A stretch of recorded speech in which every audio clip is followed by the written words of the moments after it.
Tips natin po ngayon, paano hahaba ang buhay, ang mga basic healthy tips lang. Actually, sa 12 tips na to, sigurado mapapahaba natin buhay nyo, higher chance, di ba? Para hindi maaga magkakasakit. Number 1, ano ba pinakamahalagang tip dito? 1 out of 12 to. Number 1, kailangan talaga po itigil ang paninigarilyo. So bilang internist, bilang cardiologist, sa 30 years experience ko, talaga nakita namin, basta naninigarilyo, lalo na yung mga 1 pack a day, 2 pack a day, meron naman humahaba ang buhay, meron naman umaabot ng 70 years old kahit naninigarilyo, pero malaki yung chance na may mangyari Pwedeng magka-lung cancer, pwedeng magka-throat cancer, pwedeng ma-heart attack na maaga. So, smoking talaga. Actually, may pag-aaral yung mga naninigarilyo na babawasan ng 4 years sa kanilang life expectancy. So, maraming problema, pati prostate cancer at iba pa. Kaya, kung ito lang tatanggalin nyo, stop smoking lang, malaking bagay. Mura pa, makakatipid kayo. Number 2, pinakamaganda para humaba ang buhay. Ito po, base ito sa pag-aaral. Kailangan makontrol ang blood pressure mo. Dapat maging normal yan. Dapat 120 o 130/80 yan. Dapat din makontrol ang blood sugar mo. Dapat wala pang 100 o kung hindi kaya normal 100, kahit konting taas lang. Dapat hindi aabot ng mga 120 milligrams per DL. So, pag na-control ang blood pressure, na-control ang blood sugar, pwede sa diet, pwede rin sa gamot, either one, mas mapapahaba ang buhay ng 9 years. Okay? Dagdag 9 years sa life expectancy. Ibig sabihin, isang grupo ng tao, controlled ang blood pressure at blood sugar. Pwede sa gamot, may maintenance, o pwede sarili, nagda-diet sila. Kumpara sa isang grupo na mataas ang BP, mataas ang blood sugar, mas mahaba ng 9 years ang inaabot ng buhay dito. Siyempre, pag hindi controlled ang blood pressure, anytime pwede ma-stroke. Pag hindi controlled ang blood sugar, ganun din. Pwede ma-heart attack, pwede ma-kidney failure. Kung kailangan nyo uminom ng maintenance medicine, tuloy nyo lang po. Kailangan po yun kung di na talaga makontrol.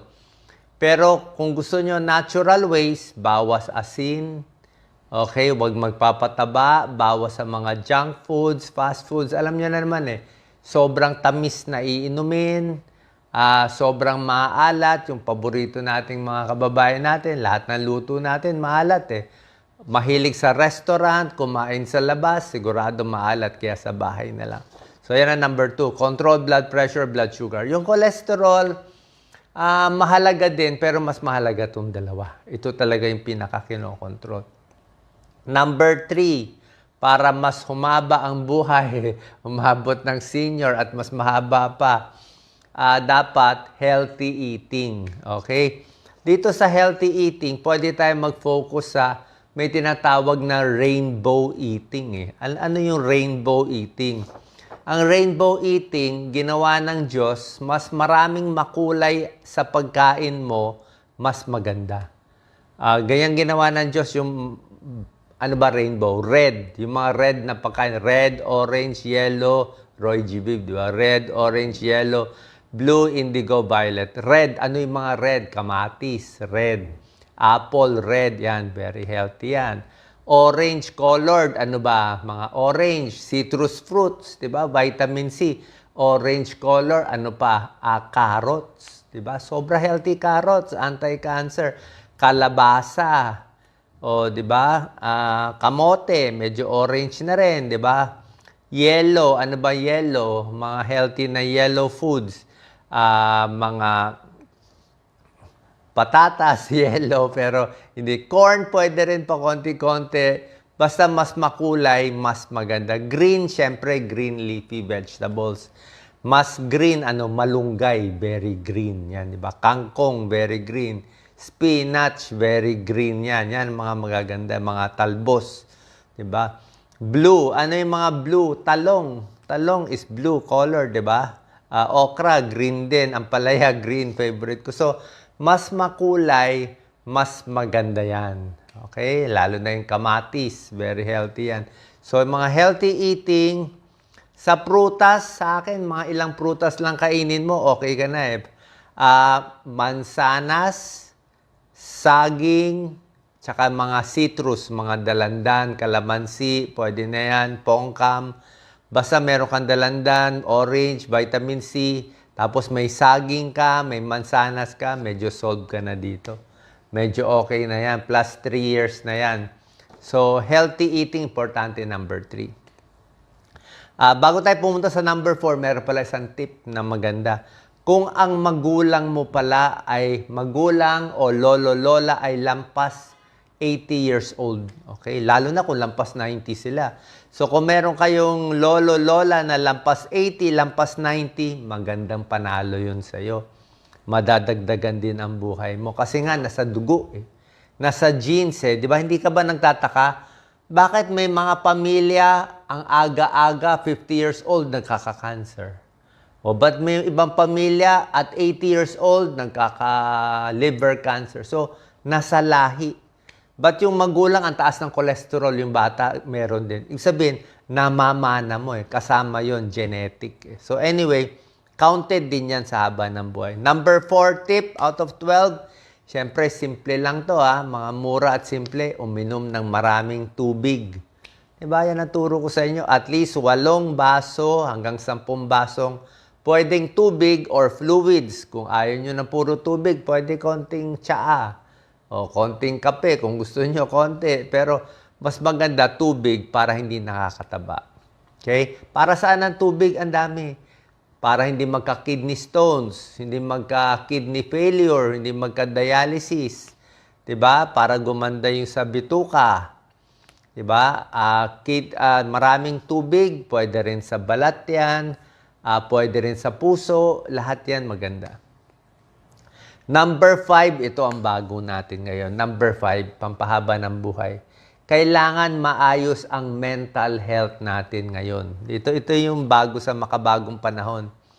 Kasi pag hindi maayos ang mental health, hindi makahandle ng stress, nakita nyo, kahit sa social media lang, ang daming napuputol ang buhay dahil dito. Okay? Dahil sa social media, paano ba itong maayos itong mental health natin? Lagi tayong na-stress pag nagbabrowse tayo.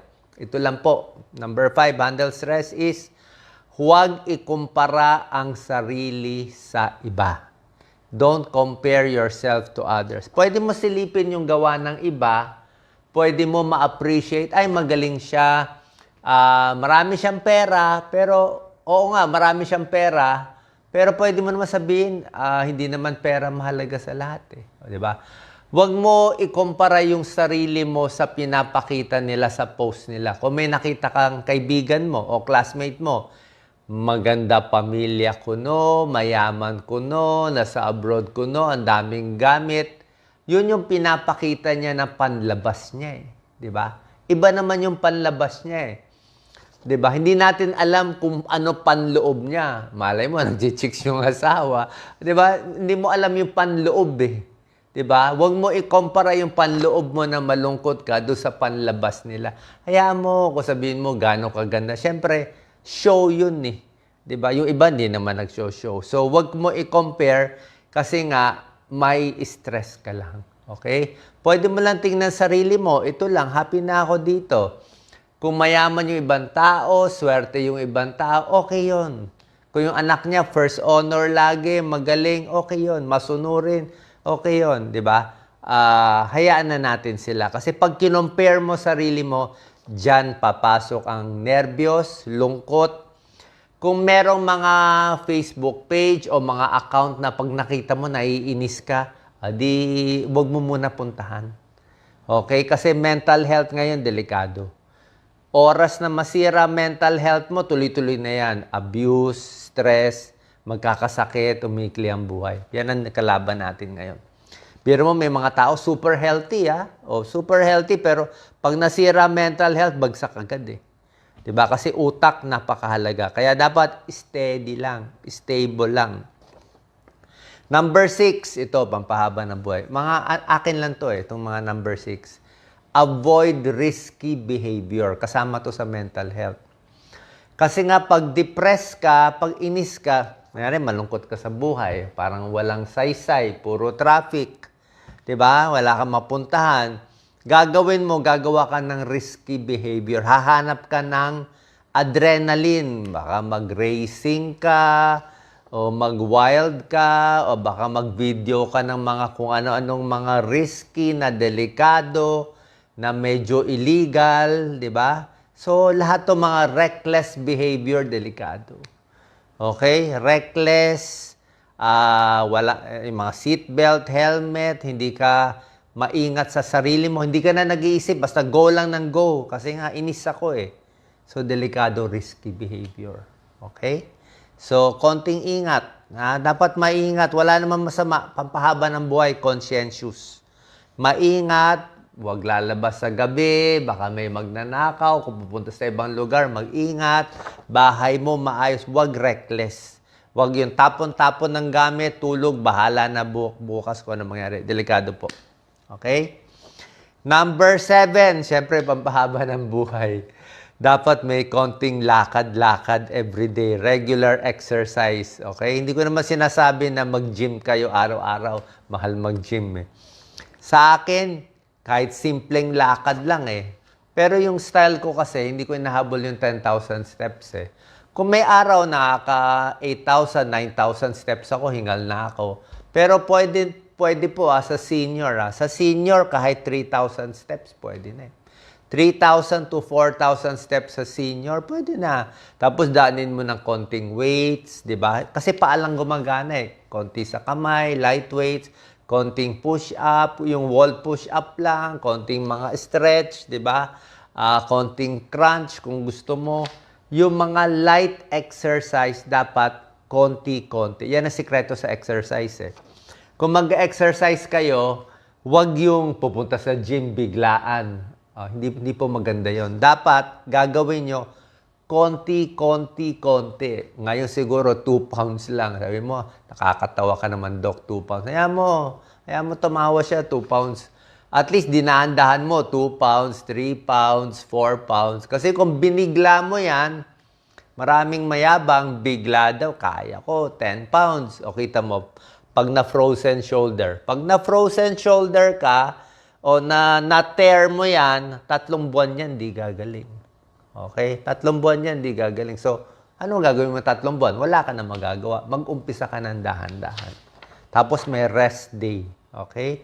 So, ingat sa exercise. Biking is good, pero okay ba mag-bike sa labas? Baka matapilok tayo. Maganda ba daan natin? Baka may nakainom na katabi mong sasakyan. Mabangga pa tayo. So, hanap ng safe place. Number 8, pampahaba ng buhay. Huwag magpapataba. Healthy weight. Sabi nga nila the less you eat, the longer you will live. Mas konti ang kinakain. Yung mga taong humahaba ang buhay, halos lahat sila payat. Okay? Wala pa ata ako nakitang 100 years old na 200 pounds na mataba. Basta overweight kasi, unang-una, hirap na arthritis na yan. Siguradong sakit sa puso na yan. Siguradong may diabetes na yan. So, paano abot na 100 years old pag hindi healthy weight? Pero pag mapayat, konti lang ang pagod ng katawan. Number 9, nako, maraming mga galit sa akin. Gusto nyo pa mahaba buhay, sigurado. Sundin nyo na lang. Number 9, bawas alak o tigil alak. Okay? Ang dami ko nakikita pag naglalakad ako sa mga barangay, di ba? Dami ng tagay. 2:00 pa lang ng hapon, inuman na, tagay na, tanggal na yung baro, labas na yung tiyan. Di ba? Parang maraming problema sa alak. Sa pag-aaral, -3 years yun. Bakit? Sa buhay. Bakit? Tataba ka. Mataas ang calories ng alak. Number 1, pag alak, mapapaaway ka, accidents, suntukan, di ba? Pag alak, gamitin mo pampatulog, rumurupok yung ugat sa ulo, higher stroke risk. Bukod pa, alam naman natin, sira ang atay, liver cirrhosis, liver cancer. pati yung utak, yung mga nerve cells nasisira, mas ulyanin, mas mahina memory, mas Alzheimer's, mas dementia pag nasobrahan ng alak. Kaya nga pag nalasing, yun na nga eh. Diba? Kaya kung gusto mo, konting-konti, kung kaya mo i-control, pero otherwise, hindi mo kailangan eh. Number 10, ito gusto nyo, pampahaba ng buhay. Ito, invento ko rin. Number 10 is, do not overwork yourself. Pahig ka ba dito? Huwag masyadong magpagod. Huwag masyadong magpaka-stress sa trabaho.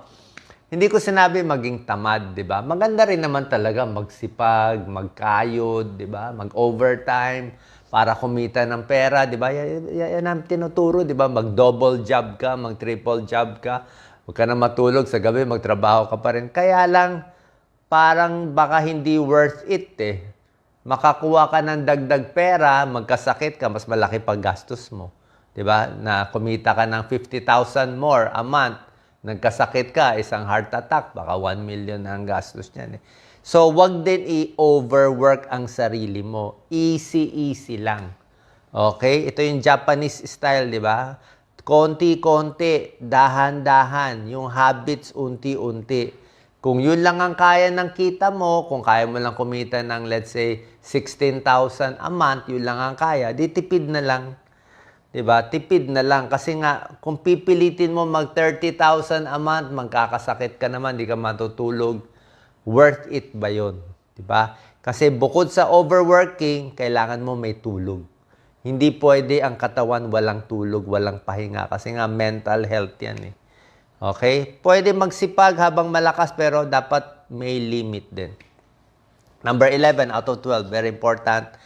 Pampahaba ng buhay, kailangan alam mo ang lahi mo. Okay? Lagi ko to tinuturo sa inyo. Shortcut to. Paano shortcut?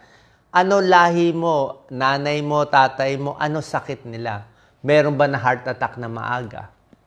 Like si Doc Lisa, iniingatan ko dati, lagi. Paano yung nanay ni Doc Lisa? Breast cancer.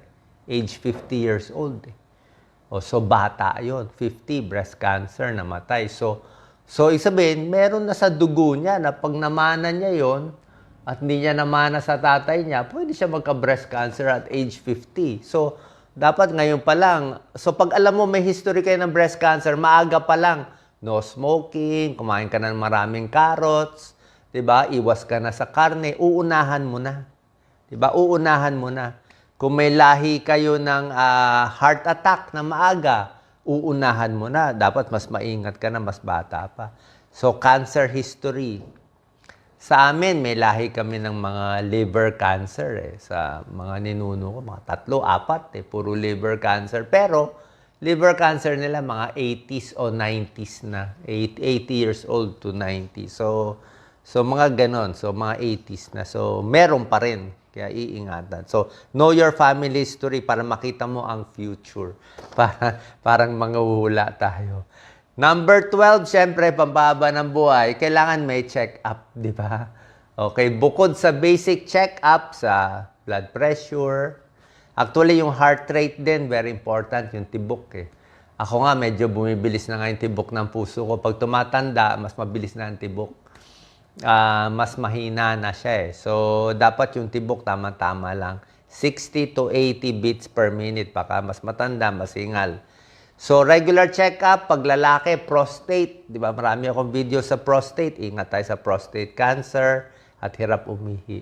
Sa babae, iwas tayo sa breast cancer at cervical cancer. Sa matres, mga pap smear, breast check-up. At meron pa importante sa mga regular check-up, mata at tenga, very important. Okay? Huwag tayong magtipid sa mata. Kasi oras na lumabo ang mata mo, hindi mo pina-check up, doon ka matutumba eh. Doon ka matutumba, di ba? So, pag natumba ka, tapos na. Natumba, tumama yung ulo. Di ba? Hindi na po pwede. Babantayan din yung tenga. Importante din naman yung tenga. Kung bingi ka, baka hindi mo marinig yung sasakyan. Pero yung mata, mas mahalaga. Isa pa rin mahalaga, yung vertigo, yung hilo. Kasi kung lagi kang may hilo, marami akong tips sa hilo, pwede ka rin matumba sa umaga. Diba? Hilo. And another thing, most important, yung balanse ng mga senior tumatanda. Malalaman nyo yan. Pag edad nyo 50, 60, parang wala ka ng balance. Yung tuhod mo parang bibigay na lang bigla. So, dapat papalakasin yan, light exercise, yung balance, dapat naka-rubber shoes. Kasi oras na ma-off balance ka, pwede ma-aksidente, di ba? Ang daming mga may edad, nabali ang kamay. Sabihin, ba't nabali? Nahulog, Dok, eh. O, di ba? Ba't tabingin na yan? Bakit parang naging komang na, nahulog, eh. Na-off balance ako, eh, di ba? So, yun ang mga iingatan natin. Ayaw natin accidents. Okay? So, sana nakatulong to. 12 tips para humaba ang buhay na maging safe at hindi biglang magka-problema.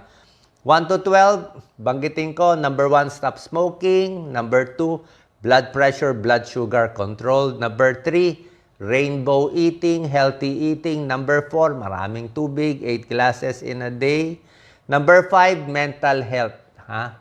Ang ingatan ng mental health. Ha? Kung may papasok na masamang isip, kailangan close ka pala sa family and friends. Nakalimutan ko sabihin. Number 5, close sa family and friends. Huwag mo awayin yung magulang mo, ang kapatid mo. Masisira ang mental health mo. Huwag mo awayin. Magpatalo na lang. Better magpatalo, at least medyo speaking terms ka pa with family. Kasi oras na naghiwalay ka sa magulang mo, inaway mo, may damage sa mental health yun, may stress ka. Number 6, iwas sa risky behavior. Number 7, lakad-lakad, exercise. Number 8, huwag magpapataba. Number 9, iwas sa alak kung makakaiwas. Number 10, huwag masyadong overwork. Tama-tama lang ang trabaho. Number 11, tingnan mo ang family history mo. And number 12, magpapakita tayo sa doktor nyo para maayos. Yung mga vitamins and supplements, wala naman talagang kailangan eh. O, kung mahirap siguro isang multivitamin, okay lang. Basta marami ka nainom na tubig, okay na po yun. Sana po nakatulong tong video, share po natin sa ating kababayan. At syempre, magdarasal lagi. Diba? Magdarasal, prayer is good for the mental health. At malay mo, may pampahaba din ng buhay. Sa tamang pagdarasal at malaman yung mission natin sa buhay. Kailangan din may goal eh. Kung may goal ka, mas mahaba din yung buhay. God bless po. Share po natin.